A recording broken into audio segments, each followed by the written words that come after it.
बघूयात केंद्रीय गृहमंत्री अमित शाह यांच्या दौऱ्यादरम्यान रायगडच्या पालकमंत्री पदाच्या तिढ्यावर तोडगा निघेल अशी शक्यता व्यक्त केली जात होती। मात्र अद्यापही यावर तोडगा निघालेला नाही। अशातच अमित शहांसोबतच्या बैठकीनंतर उपमुख्यमंत्री एकनाथ शिंदेंनी भरत गोगावलेंना तातडीनं मुंबईला बोलवल्यानं विविध चर्चा सुरू झाल्या होत्या। आता रायगडच्या पालकमंत्रीपदाची माळ कुणाच्या गळ्यात पडणार याची उत्सुकता आहे। रायगडच्या पालकमंत्री पदाचा तिढा शहांच्या दौऱ्यानंतर तिढा सुटणार।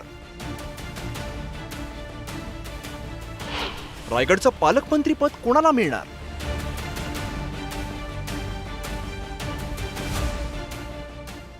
केंद्रीय गृहमंत्री अमित शहा रायगड दौऱ्यावरती होते।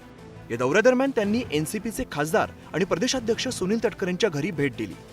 यावेळी तटकरेंकडून अमित शहांसाठी स्नेहभोजनाचं आयोजन करण्यात आलं होतं। गेल्या काही महिन्याभरापासून रायगडच्या पालकमंत्री पदाचा तिढा कायम आहे। शिवसेना आणि एनसीपी दोन्ही या पालकमंत्री पदासाठी आग्रही आहेत। अशातच अमित शहा यांच्या रायगड दौऱ्यावरून पालकमंत्री पदावरती तोडगा निघणार असल्याची चर्चा होती। दरम्यान पालकमंत्री पदाबाबत कोणतीही चर्चा झाली नसल्याचं सुनील तटकरेंनी स्पष्ट केलंय। पालकमंत्रीबाबत चर्चा हा विषयच नाही। शेवटी मी सुद्धा दीर्घकाळ राजकारणामध्ये वावरतो आहे। अशा वेळेला आपल्या विनंतीला मान देऊन ज्यावेळेला केंद्रीय गृहमंत्री येतात त्यावेळेला त्यांचं स्वागत करणं, त्यांच्या समेत आलेल्या सर्व नेत्यांचं स्वागत करणं हे माझं कर्तव्य आहे। काय राजकीय भेट नाही। अमित शहांच्या रायगड दौऱ्यानंतर राजकीय घडामोडींना वेग आल्याचं दिसून येत आहे। रायगडच्या पालकमंत्री पदासाठी इच्छुक असलेल्या भरत गोगावलेंना एकनाथ शिंदेंनी फोन करून तातडीने मुंबईला बोलवून घेतलं। रायगडमधील सर्व नियोजित कार्यक्रम रद्द करून गोगावले मुंबईला रवाना झाले। पक्षाचे काय काम आहेत, इतर काय घडामोडी आहेत, आता आम्हाला 15 तारखेला यांचा प्रवेश करायचा आहे, त्याच्यावर आम्हाला काय चर्चा अशा काही गोष्टी असतात। शेवटी पक्षबांधणी, पक्ष वाढवणं आणि जी काय जबाबदारी आमच्यावर दिलेली आहे मंत्र्यांची ती आम्हाला पार पडेल। अरे मुंबईला आमचं काम तुम्ही फार म्हणजे आमच्या मनामध्ये काय, भरत गोगावलेच्या मनामध्ये काय, कोणाच्या मनामध्ये काय ते तुम्ही बातम्याद्वारे चालवता। अरे तुम्ही हे चालवा ना। आता हे नवीन नवीन प्रवेश होत आहेत, विकास होतोय, चाललंय सगळं कालचं, हे सगळं चालवा।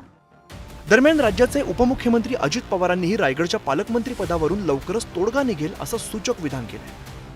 रायगडच्या पालकमंत्री पदाचा विषय अजून सुद्धा चर्चा होतीये त्याच्यावर। आम्ही त्याबद्दल काही आपण काळजी करू नका, सगळं व्यवस्थित चाललेलं आहे। त्याचा यंदा टीपीसीचा प्लॅन पण जिल्हा वार्षिक योजनेच्या संदर्भामध्ये त्यांना जो काही निधी द्यायचा आहे तो पण निधी आम्ही दिलेला आहे। त्याच्यातनं मार्ग निघाला तुम्हाला सांगितलं जाईल। गेल्या 3 महिन्यांपासून रायगडच्या पालकमंत्री पदाचा तिढा सुटलेला नाहीये। यावरून विरोधकांनी टोले हाणण्याची संधी साधून घेतलीय। पालकमंत्री पदाचा तिढा सुटला नाहीये, तो सुटेल का? बघा, पालकमंत्री आणि दुसऱ्यांना पालक पनीर असं झालं असेल मला वाटतं। खाली तटकऱ्यांकडे भोजनावळी होत्या, छान मटणाची जेवण वगैरे होतं, पण ठीक आहे, अशी स्नेहभोजनं व्हायला पाहिजे। पण पालकमंत्र्याचा तिढा काय ते सोडवू शकले नाही। रायगड सारख्या जिल्ह्याला म्हणजे तुम्ही छत्रपती शिवाजी महाराजांच्या नावानं प्रवचन दिलं रायगडावर, तिथे तुम्ही तुमच्या महायुतीमधला एकोपा दाखवू शकला नाही। रायगडच्या पालकमंत्री पदासाठी शिवसेना आणि एनसीपीची दावेदारी कायम आहे। आता अमित शहांच्या दौऱ्यानंतर तरी या पालकमंत्री पदावरती तोडगा निघणार का आणि कोणाच्या गळ्यात पालकमंत्री पदाची माळ पडणार याची उत्सुकता आहे। Bureau report, news 18 Lokmat.